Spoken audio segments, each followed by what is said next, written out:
Hello दोस्त, कैसे हो आप लोग। आप लोग बहुत अच्छे से होंगे ऐसा मुझे लगता है। मैं आज अपने बारे में थोड़ा सा बताता हूँ, फिर मैं लेक्चर आगे शुरू करता हूँ। आप लोग जानते होंगे तो ठीक है, नहीं तो मेरा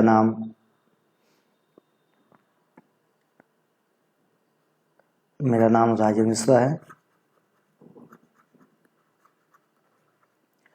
मैं डीआरडीओ का लैब है मुंबई, NMRL डीआरडीओ, वहाँ पर मैं JRF, उसके बाद SRF रिक्रूट हुआ था और मेरा CSIR नेक में ऑल इंडिया 34 रैंक। और मुंबई यूनिवर्सिटी में डॉक्टरेट स्टूडेंट भी रहा।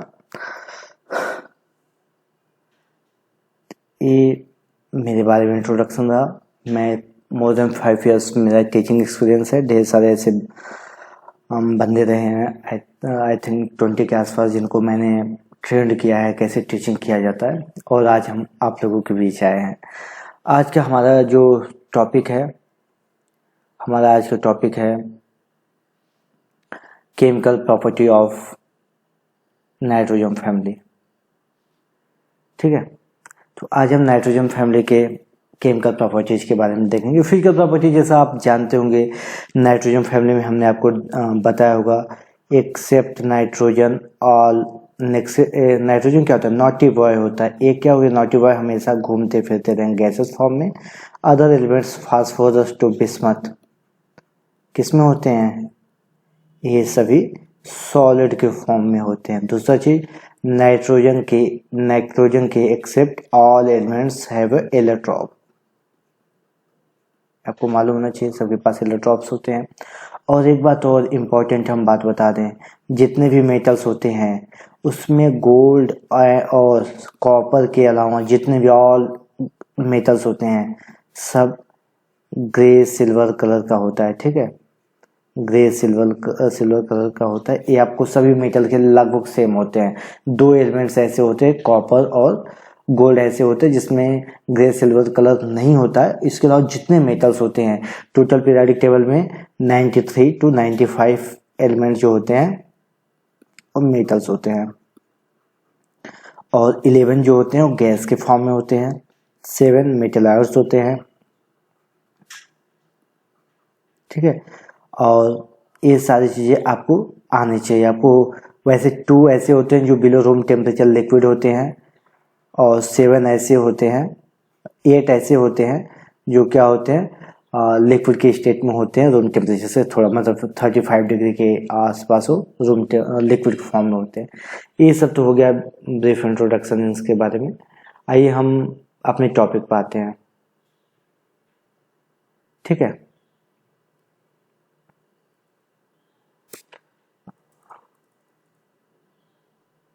हम अपने टॉपिक पर आते हैं। इसके बारे में आपको डिस्कस करते हैं, chemical property of nitrogen family elements.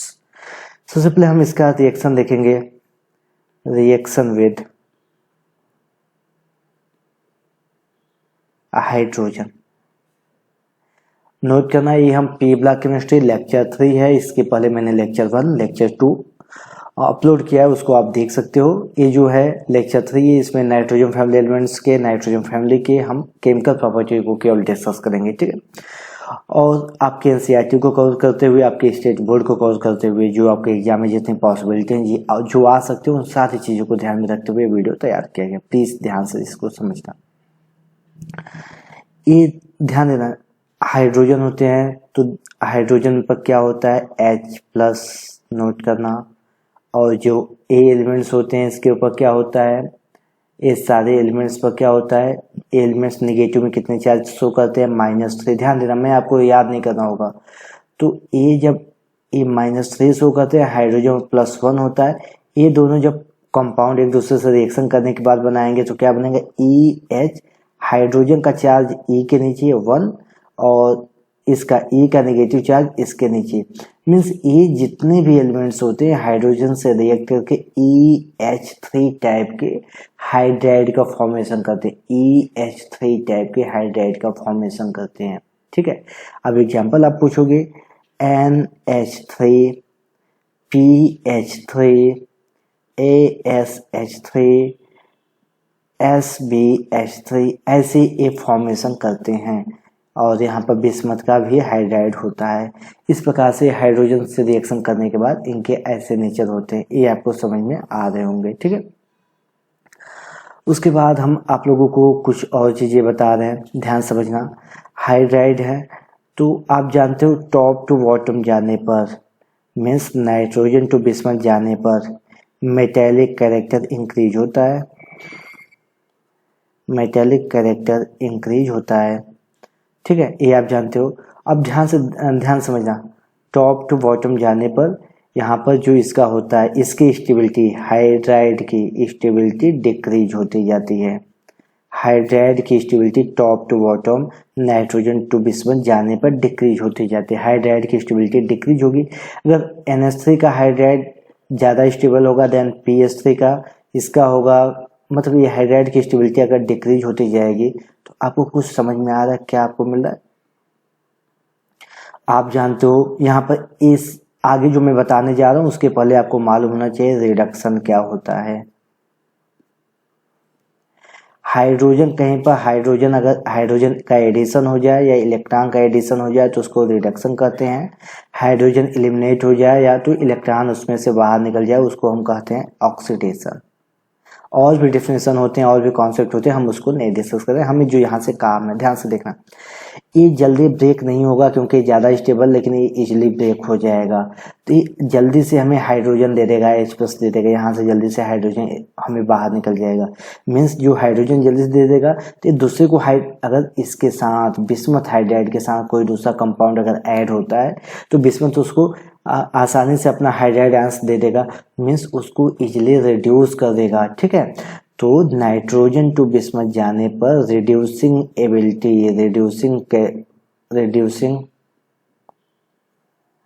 Ability या कैपेसिटी या टेंडेंसी इनकी क्या होती है, एबिलिटी इनकी इंक्रीज होती जाती है from top to bottom. Means nitrogen group family में सबसे ज़्यादा हाईली रिड्यूसिंग एजेंट कौन सा होगा, बिस्मथ हाइड्राइड, फिर SbH3, फिर इनका और जो NH3 होता है ये भी रिड्यूसिंग एजेंट होता है। नोट करना, ये भी रिड्यूसिंग एजेंट होता है, लेकिन NH3 क्या होता है, माइल्ड रिड्यूसिंग एजेंट होता है। क्या होता है, mild reducing agent. Wow, reducing agent होता है NH3। ये चीजें आपको समझ में आ गई। ठीक है, ठीक है, अगर इतना आपको समझ में आ गया तो हम आगे हम जा सकते हैं। ठीक है, यहाँ से आपसे अब एक चीज और, हम यहाँ पर मेल्टिंग पॉइंट बॉइलिंग पॉइंट को भी यहाँ पर समझ लेते हैं। ठीक है, अगर हम यहाँ पे इसके मेल्टिंग पॉइंट को समझते हैं तो ध्यान से समझना। यहाँ पे नाइट्रोजन, आप जानते हो हाइड्रोजन बॉन्डिंग कौन बनाता है, हाइड्रोजन बॉन्डिंग कौन बनाता है, दुनिया का सबसे most electronegative atom fluorine, oxygen and hydrogen. Some cases में क्लोरीन भी होता है। ये अगर हाइड्रोजन से अटैच है तो उस केस में हाइड्रोजन बॉन्डिंग की पॉसिबिलिटी होती है। अब देखो NH3 में क्या है, अगर NH3 आप देखो तो NH3 में नाइट्रोजन है, मीन्स ए हाइड्रोजन बॉन्डिंग बनाएगा, ए हाइड्रोजन बॉन्डिंग बनाएगा। ठीक है, अब ध्यान से रखना, ग्रुप में ये जो हाइड्राइड है top to nitrogen to bismuth जाने पर इनकी मेल्टिंग बॉइलिंग पॉइंट तो इंक्रीज होगा, लेकिन NH3 की जो मेल्टिंग पॉइंट होगी, जो बॉइलिंग पॉइंट होगा वो PH3 से ज़्यादा होगा। क्यों होगा, ड्यू टू हाइड्रोजन बॉन्डिंग। ये इंपॉर्टेंट पॉइंट है, ये नोट कर लेना। ठीक है, ये इतना आपको समझ में आना चाहिए। ठीक है, ये मुझे लगता है कि आपको समझ में आ रहा होगा। अब मैं यहाँ पर इसको पूरा एलिमिनेट कर रहा हूँ, मुझे लग रहा है कि आपको समझ में आ गए होंगे। ठीक है,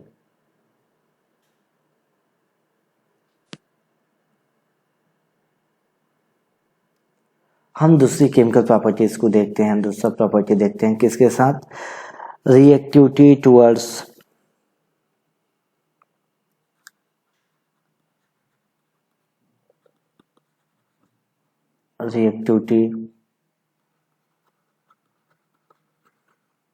ऑक्सीजन। अब ध्यान से देखना, बहुत इंपॉर्टेंट, आपको यहाँ याद ही नहीं करना है, आपको बहुत अच्छे समझ जाओगे। नाइट्रोजन फैमिली का ऑक्सीजन के ऊपर हमेशा 2 नेगेटिव चार्ज होता है। फ्लोरीन का केस छोड़कर, फ्लोरीन के केस में इसके ऊपर पॉजिटिव चार्ज होगा, वैसे अदर केसेस में नाइट्रोजन के ऊपर हमेशा 2 नेगेटिव चार्ज होगा। तो ये जितने फैमिली एलिमेंट्स होते हैं तो नाइट्रोजन के मतलब इसके प्रेजेंस में क्या +3 ऑक्सीडेशन स्टेट शो करेंगे या तो +5 ऑक्सीडेशन स्टेट शो करेंगे। ठीक है, मैं यहाँ +5 नाइट्रोजन केस की बात नहीं कर रहा हूँ, बाकी phosphorus, arsenic, Sb and bismuth. तो नाइट्रोजन के एक्सेप्ट बाकी सभी +3 और +5 दोनों शो करेंगे। अब ध्यान देना, इसके हमें क्या क्या बनेंगे प्रोडक्ट, हमें याद नहीं करना है, बस समझना है। मान लो एलिमेंट्स +3 शो करते हैं और +5 शो करते हैं, ऑक्सीजन हमेशा -2 शो करेगा। अगर +3 इसके साथ बनेगा तो EO बनेगा, O का नेगेटिव चार्ज इसके नीचे 2 और इसका +3 ऑक्सीडेशन स्टेट इसके साथ। सेम केस में यहाँ पर एलिमेंट्स इसका ऑक्सीजन का यहाँ पर चार्ज ये हो जाएगा और एलिमेंट्स का मीन्स पी ब्लॉक का यहाँ पर चार्ज हो जाएगा। ये 2 टाइप के ऑक्साइड बनाते हैं, 2 टाइप के ऑक्साइड बनाते हैं। कौन कौन से ऑक्साइड बनाते हैं? E2O3 and E2O5। ओके, आपको याद ही नहीं करना है, अब ध्यान से देखना, टॉप टू बॉटम यानी आपने बताया था, मैंने पिछले लेक्चर में बताया था, ये दोनों क्या होते हैं? नॉन मेटल्स, NM होते हैं। NM का मतलब नॉन मेटल्स। ये दोनों क्या होते हैं? मेटेलॉइड्स होते हैं। ये दोनों क्या होते हैं? मेटेलॉइड्स होते हैं। और बिस्मथ क्या होता है? मेटल्स होते हैं। आपको मालूम है नॉन मेटल के ऑक्साइड हमेशा एसिडिक इन नेचर होगा, मीन्स N2O3 और P2O3, P2O5, ये दोनों हमेशा, ये सब क्या होंगी? Acidic in nature. फिर AS2O3, AS2O5, Sb2O3 और Sb2O5, ये क्या होंगे? Amphoteric in nature. Amphoteric in nature, amphoteric acidic basic दोनों कंडीशन, दोनों कैरेक्टर शो करेंगे, कंडीशन पर डिपेंड करेगा। उसके बाद बिस्मथ का जो होगा Bi2O3, बिस्मथ का क्या होगा? ये क्या शो करेगा? ये बेसिक शो करेगा, बेसिक। सम केसेस में इसका B2O5 भी बनाता है, ये भी बेसिक होगा। ठीक है, ये चीज़ें आपको समझ में आ गई। मैं फिर से आपको समझा रहा हूँ, प्लीज़ जिनको नहीं समझ में आया कि ये कैसे बने हैं तो ध्यान से देखना। A+3 और +5 ऑक्सीडेशन स्टेट शो करेंगे, नेगेटिव ऑक्सीडेशन स्टेट क्यों नहीं शो करेंगे? क्योंकि ऑक्सीजन इज मोर इलेक्ट्रोनेगेटिव, तो ऑक्सीजन सबसे ज़्यादा मोस्ट इलेक्ट्रोनेगेटिव है, सेकेंड मोस्ट इलेक्ट्रोनेगेटिव, तो इसके प्रेजेंस में ये एलिमेंट्स हमेशा पॉजिटिव ऑक्सीडेशन स्टेट शो करेंगे। ठीक है, A+ हो गया, A- हो गया। उस केस में आप ध्यान से देखिएगा, आप लोग हम इनकी बात करें तो आप अगर यहाँ पर देखो तो E+3 ऑक्सीडेशन स्टेट O2-, इनसे जो बनेगा क्या होगा?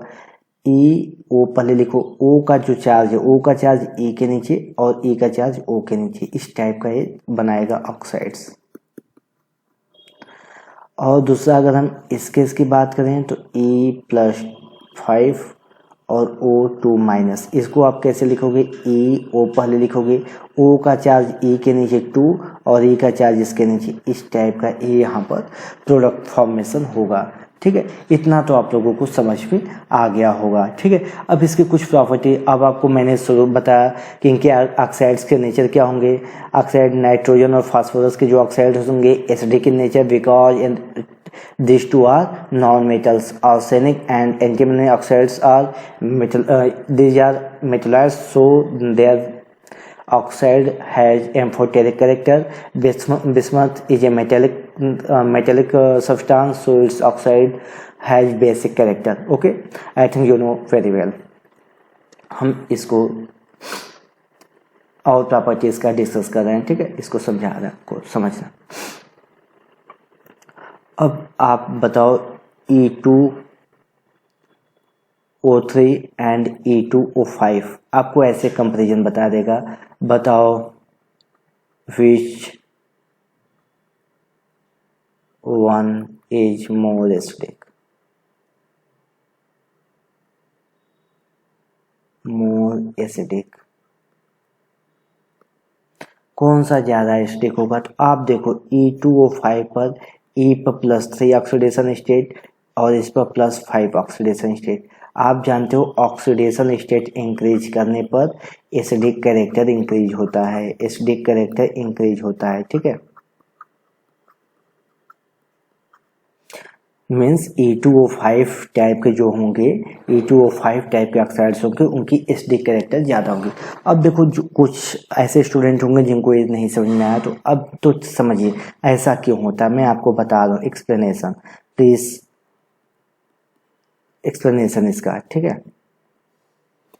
अब आपने बताया कि इलेक्ट्रॉन बाहर जाएगा, ठीक है, इलेक्ट्रॉन एलिमेंट बाहर जा रहा है तो उससे क्या होगा, एसिडिटी बढ़ती है, ऐसा आपने इसके डेफिनेशन में बताया। फिर देखो E2O3 में E पर +3 और E2O5 में E पर +5 ऑक्सीडेशन स्टेट, इससे 3 इलेक्ट्रॉन बाहर गए हैं, इससे टोटल 5 इलेक्ट्रॉन्स बाहर गए हैं, ठीक है। तो किससे ज़्यादा इलेक्ट्रॉन गए, E2O5 से इससे ज़्यादा इलेक्ट्रॉन्स बाहर गए हैं, तो क्या होगा, मोर एसिडिक होगा।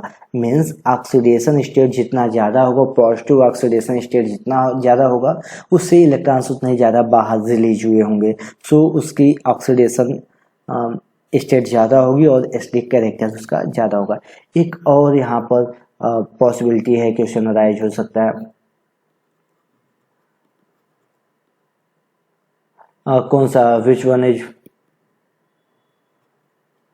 मोर कोवेलेंट कैरेक्टर,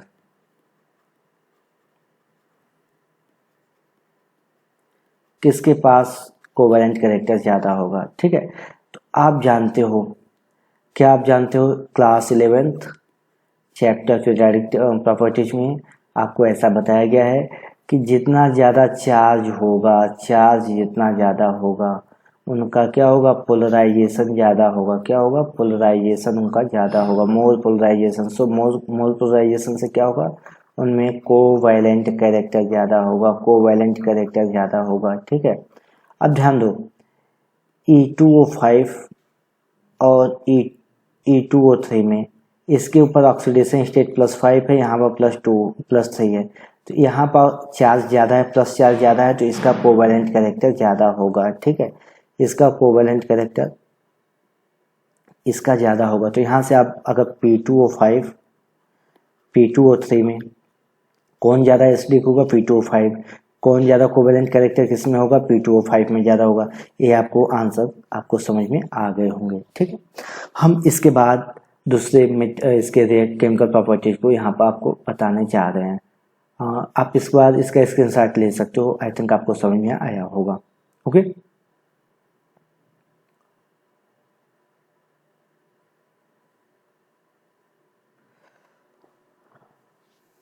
हम ये आपको डिस्कस करने के बाद, ये आपको बताने के बाद हम आपको बताने जा रहे हैं इसका हैलोजन से, ठीक है, रिएक्शन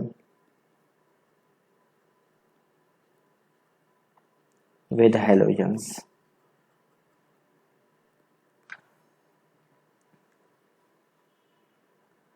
ठीक है, तो ये हैलोजन के केस में क्या होता है, हैलोजन के केस में अब ध्यान समझना, halogens are more electronegative than, देखो अगर यहाँ पर nitrogen, phosphorus, arsenic, antimony, bismuth, electronic number कैसे आपको फाइंड करना है, 8 18 18 32 32 मैंने बताया था, लेक्चर 1 आप देखना। अब फिर हम यहाँ पर इनके प्रॉपर्टीज के बारे में बता रहे हैं हैलोजन के साथ, इनके कंपेरिजन, नाइट्रोजन फैमिली कंपेरिजन में हैलोजन के क्या होंगे, फ्लोरीन, क्लोरीन, ब्रोमीन, आयोडीन, ये क्या होंगे, मोर इलेक्ट्रोनेगेटिव होंगे। तो ये नेगेटिव शो करेंगे और ये पॉजिटिव ऑक्सीडेशन स्टेट +3 और +5 शो करेंगे, बस इतना आप लोग ध्यान रखना, ये +3 और +5 शो करेंगे। अब ध्यान दो, इसके एलिमेंट्स मान लो +3 शो करते हैं और +5 शो करते हैं, हैलोजन को एक्स दिखाते हैं, हैलोजन हमेशा नेगेटिव वन शो करेगा। तो अगर +3 ऑक्सीडेशन स्टेट में इसके साथ रिएक्शन करता है तो क्या बनेगा, अब ध्यान समझना, मैं कलर चेंज कर देता हूँ आपको अच्छा लगेगा। एक्स का चार्ज 1 लिखिए, चाहे मत लिखिए, इसका 3, तो ये क्या बनेगा, EX3 टाइप के हाईलाइट बनाएंगे। यहाँ पर इसके साथ अगर आप करोगे तो क्या बनाएंगे, एक्स का चार्ज लिखो चाहे मत लिखो, और E का 5, तो 2 टाइप्स के हाईलाइट बनाएंगे, EX3 EX5। Example NF3 PCl3 ASBr3 एक कैसे बनाएंगे, PCl5ASF5 ऐसे बनाएंगे, ठीक है। अब ध्यान देना, मैंने आपको बताया था NF3 तो एग्जिस्ट करेगा लेकिन NF5 एग्जिस्ट नहीं करेगा, बिकॉज नाइट्रोजन के पास 5d ऑर्बिटल्स नहीं है, 5 ऑर्बिटल्स नहीं है, ओनली 4 ऑर्बिटल्स हैं, ठीक है। तो इसका आंसर आप बताओगे due to unavailability of d orbitals in outer most shell of nitrogen, ठीक। इसकी वजह से NF5 नहीं बनाएगा। और मैंने आपको ये भी बताया था कि NCl5 नहीं बनेगा, NCl3 नहीं बनाएगा, NF3 बनाएगा लेकिन NCl3 का फॉर्मेशन नहीं होगा due to steric hindrance and electronic repulsion between chlorine atoms, ठीक है। ऐसा होगा, क्लोरीन एटम अगर नाइट्रोजन से अटैच होगा तो उनके बीच स्टेरिक हिंड्रेंस और इलेक्ट्रॉनिक रिपल्सन इतना ज़्यादा हो जाएगा कि वो स्टेबल नहीं हो पाएगा। तो ये इंपॉर्टेंट, मैंने लास्ट लेक्चर में इसको डिस्कस किया, तो हम यहाँ इसको नहीं बताने जा रहे हैं। ये हो गया। अब यहाँ से दो क्या पॉसिबिलिटी है, आपसे पूछा जाएगा PCl3 और PCl5 में फिर शायद मोर कोवेलेंट कैरेक्टर, तो you know more oxidation state, जितना ज़्यादा ऑक्सीडेशन स्टेट होगा उतना ज़्यादा पोलराइजेबिलिटी होगा, उतना ज़्यादा पोलराइजेबिलिटी होगा, सो क्या होगा, हैज मोर कोवेलेंट कैरेक्टर, ठीक है। अब आप ये आपको समझ में आ गया। फिर एक ध्यान से देखना, अभी मैंने यहाँ बिस्मथ के लिए क्या बताया था, bismuth is metallic in nature, bismuth है ये मेटेलिक कैरेक्टर, ठीक है, मेटेलिक कैरेक्टर इसके पास होता है। फिर क्या होगा, अगर बिस्मथ मेटेलिक कैरेक्टर इसके पास होगा, +3 शो करेगा, F के ऊपर क्या होता है, -1 चार्ज होता है, तो जो BiF3 बनता है एक कोवैलेंट कैरेक्टर ना होके आयनिक होता है। इसका जो बॉन्ड होता है वो आयनिक बॉन्ड होता है, और जो इस सॉल्ट का फॉर्मेशन होता है आयनिक सॉल्ट होता है, ठीक है, आयनिक कंपाउंड बनता है। ये आपको इतना समझ में आना चाहिए। आई थिंक आपको तो ये समझ में आ गया होगा, ठीक है। तो यहाँ पर दो इम्पोर्टेंट बातें हैं जो आपको समझना है। पहला ये समझना है कि BiF3 जो होता है वो आयनिक कंपाउंड बनाता है, इसके बॉन्ड की नेचर आयनिक होती है, accept BiF3 all try halide है जो कोवैलेंट कैरेक्टर एक्सेप्ट BiF3। दूसरा, आपको पोलराइजेबिलिटी का कॉन्सेप्ट याद होना चाहिए, किसके पास, मीन्स PCl5 +5 ऑक्सीडेशन स्टेट में जब नाइट्रोजन फैमिली एलिमेंट्स होंगे तो इनकी पोलराइजेबिलिटी ज़्यादा होगी और कोवैलेंट कैरेक्टर भी ज़्यादा होगा। आपको इतना समझ में आ गया है, ठीक है। अब मैं आपको यहाँ पर इसके मेटेलिक प्रॉपर्टी, मेटल्स से रिएक्शन को समझा रहा हूँ, और ये आपका आज का chemical reaction chapter.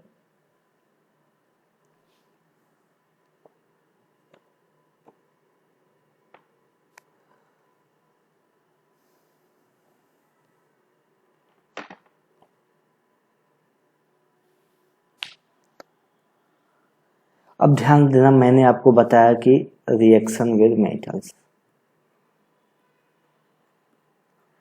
Metals are electropositive.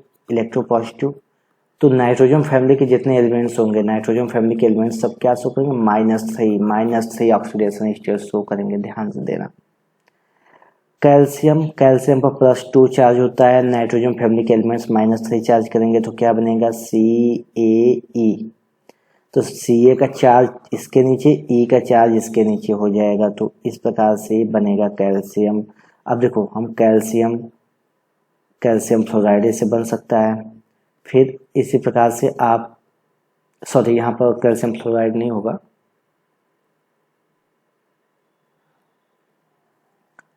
यहाँ पर नाइट्राइड होगा।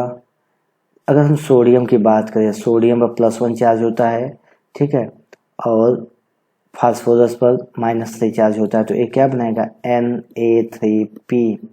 ऐसे ही अगर हम जिंक की बात करें, जिंक पर +2 चार्ज होता है, As के साथ इसका कराओगे -3, तो एक क्या बनाएगा, Zn3AH2।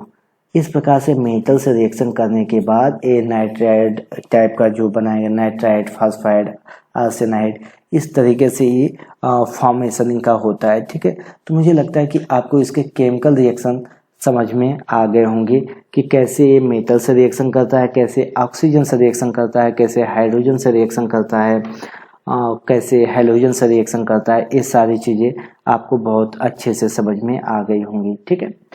तो दोस्त अगर मेरा ये वीडियो आपको अच्छा लगा होगा तो आप इसको लाइक कीजिएगा, कमेंट कीजिएगा, मेरे चैनल को सब्सक्राइब कीजिएगा। आगे सारी चीज़ें जैसे इतनी ईजी वे में मैं बता रहा हूँ, इससे भी ईजी वे में आपको हम आगे एक्सप्लेन करते रहेंगे। और जिनको मेरे से मैं यूपी बोर्ड और सीबीएसई बोर्ड के लिए मैंने कोर्स शुरू किया है 2 मंथ का, दोनों बोर्ड के लिए, मीन्स यूपी बोर्ड मीन्स सारे स्टेट बोर्ड के लिए, सीबीएसई और आईएससी बोर्ड के लिए। तो स्टेट बोर्ड के लिए मैंने 499 में कंप्लीट सिलेबस और सीबीएसई के लिए 799 में कंप्लीट सिलेबस 2 मंथ के लिए किया है।